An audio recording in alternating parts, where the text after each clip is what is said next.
So now that Lent is over and Easter has passed, I went back on Facebook. So we used. Yes. I've been back on Facebook, and I've been sharing stuff left and right because I've been scrolling, trying to see what all I've missed, but I've realized weeks of missing stuff, I just can't scroll that far down. So it's just keeping up with what's going on currently. But as you know, I'm clearing out pages. I'm actually doing some house cleaning as I do this because, like, you know, when you're on Facebook, you'll like follow this page or you'll follow that page or you'll join this group or that group. Well, I've been like clearing all that clutter out. So this way, everything I'm seeing is good stuff that I really want to see and nothing that's, you know, junk. So as I'm doing this, I come across this headline, okay? And it's telling about a horse that has given birth. And in the phrase it says, "You will not believe what happens next." Like others on Facebook, I clicked on the link. I had to see what's going to happen next. And it was really interesting. It was posted by this page that I follow called Jesus Daily. So it's usually just beautiful, uplifting stories. And, you know, it shows a video and you see the horse is giving birth, you know, and they're taking care of the calf. And then, you know, it's one of these videos where they have like words on it, you know, and they're like, but wait. And then it shows it's giving birth to another foal. And so the video is just trying to let you know that this horse had two foals. And now I don't know anything about farm animals, but what this webpage had said was that it's not common for a horse to have two foals in one birth. And not only that, but to have them both survive. And so I thought that it was interesting, and it was just catchy how it said you have to see this to believe it. And after watching the video, I got to thinking about that. How many times do we see that stuff? Where people will say, "Oh, you'll never believe it. Oh, you have to see this." You know, how many times have I've seen pictures of the two-headed snakes. You won't believe that it actually happened. Or the rare albino alligator in Australia. You know, just all the crazy things. And it's always with that tagline, you have to see it to believe it. So why do we have this desire in our lives to feel the need to see something before we believe it? So, I can't count the number of times I've watched Dr. Phil. I love Dr. Phil. I think something about the hairstyle, you know. But, you know, he's always got those families on there that, you know, they're having struggles and they need to change. And the phrase that you always hear is, you know, I have to see the change before I believe that the change is going to take place. So we have this tendency in our lives to have to see proof that something will happen or that something exists before we will put our trust and faith in it. Now, it is understandable in our world today that we have moments like this because there have been people out there that have taken advantage of people believing and have caused us to kind of have to see something first. I can't count the number of times that I have been believing stuff that people tell me without seeing it for proof myself, only to find out that I was fooled. Okay? I have a lot of family that loved when I was a kid to see just how gullible I could be. To this day, when I see stuff, and I'm like, "Oh yeah, you know, this and this," and I'm like, "Yeah, my Aunt Jan," maybe that's not true. Anything my Aunt Jan told me, I question now as an adult. So, because of situations like that, we become a culture of doubting Thomases. We don't always want to believe what we're told until we can see it for ourselves. But we are given this wonderful book, this Bible, as a written testimony of our Lord and our faith. Yet there are still many people out there that choose not to believe what is written in that wonderful book. There are people, or the people of biblical times, they were lucky. See, they actually had Jesus. They were actually able to see the miracles take place. But for us, we have to believe the stories that are in the book for us to read.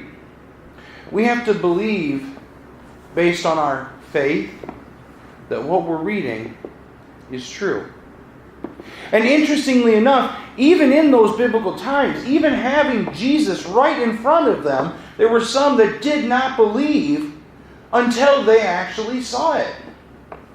There are the stories about how people believed because they saw the miracle take place.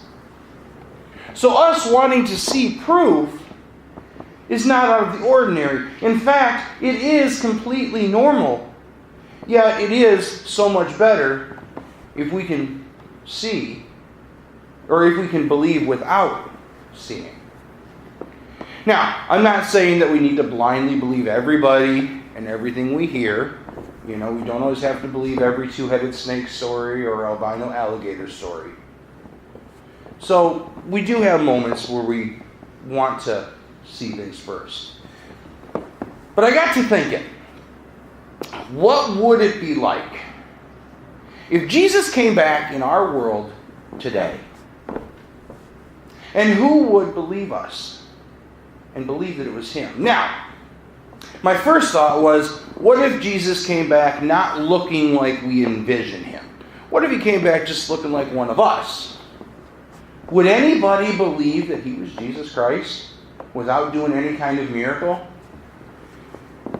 I would even venture to guess that some people would try to get someone like that institutionalized. They'd be like, you got to be crazy. Jesus wouldn't exist. But then I thought, okay, on the other side, what if he did come back looking like we picture him? What if he came back in his robes, and we could visibly see the marks from the nails and the hole from the spear? Now, if this happened, believing would not be as hard because, see, we live in this world with 24-hour news cycles, okay? I guarantee you, if Jesus came back looking like that, he would be all over Fox News, CNN, MSNBC, NBC, CBS. Everybody would be talking about it. And the best part is, they would all be debating it. Okay? They would be debating. And even if we had all that, and he came back like that, and it was all over the news, there would still be some that would still not believe. Now, it would be understandable because we live in a world of technology, and there have been so many times that people have altered images to make it believable. So there would still be some that would want to see him firsthand. In fact, there would still be some, if Jesus came back today, that would want to put their hands in those holes before they would even believe. We have a society that has been trained to seek proof before we believe anything. So, what am I getting at, you may ask?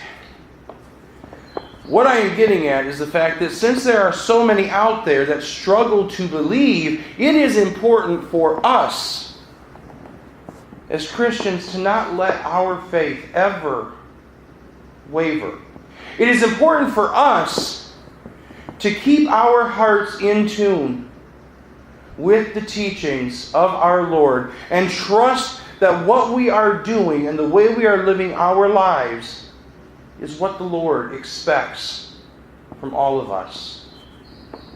By continuing to live our lives as close to the way the Lord would like us to live it, we are rewarded with inheritance into his kingdom. We hear about this in the opening of our New Testament lesson, when it tells us that by his great mercy he has given us new birth into a living hope through the resurrection of Jesus Christ from the dead and into an inheritance that is imperishable, undefiled, and unfading, kept in heaven for you who are being protected by the power of God through faith for a salvation ready to be revealed in the last time. We have been given such an amazing gift through our faith, a hope through resurrection, and a protection from God. Those same people who may not believe in Jesus, even if He is standing at their front door, are the same kind of people, like my niece, that find it really hard to understand the unwavering faith of believers. See, people like my niece, she struggles to understand how we can believe in something and love someone who we have never met or ever even seen. And there's this hard time wrapping the thoughts around the idea that us Christians believe in a book that was written years ago, and why we would want to live our lives according to what is inside that book. For those people, for my niece, I would refer them to our New Testament lesson, because I really loved that line where it said, although you have not seen Him, you love Him. And even though you have not seen Him now, you believe in Him and you rejoice with an indescribable and glorious joy. I don't need to see our Lord in the flesh to believe in Him and His promises to us. And therefore, I will shout with joy for the love that our Lord pours out for each and every one of us. And here is something wonderful to know, that even for us as believers, we can have our moments of doubt. And we can still be cherished by our Lord. If you read through the Psalms, which we're doing in seminary, there are so many Psalms that are crying out to the Lord, questioning Him, asking if He's really watching over us. It's okay as believers to have moments of doubt. I mean, look at Peter. Peter was the one that Jesus called to walk on the water with Him. In a moment of doubt, Peter fell into the water because he didn't fully trust in that moment. Peter, the same guy who denied Jesus 3 times, was still a loving child of God. In fact, he's the rock that Jesus built the church on. And Thomas, he needed to see those marks to believe. And yet he is still considered a beloved and cherished child of our Lord. And I love what the Lord says to Thomas after asking him if he believed because he saw, when He turned to him and said, "Blessed are those who have not seen and yet have come to believe." Blessed are we who sit here today believing without ever seeing our Lord firsthand. Blessed are the believers for not wavering in their faith for the Lord in all of His teachings that are written in this Bible for us to read, to guide us, and to help us believe. Now, I had never really paid attention to that closing line in our gospel lesson before this week.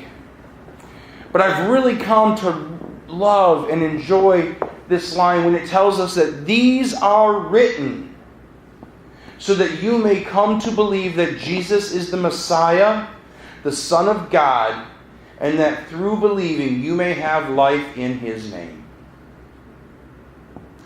Therefore, we have this Bible so that we may read the accounts of our Lord and the men and women that followed our Lord and did His work. The Lord guided our biblical writers so that those who would read the Bible years later would have the chance to hear what happened and believe in what is written.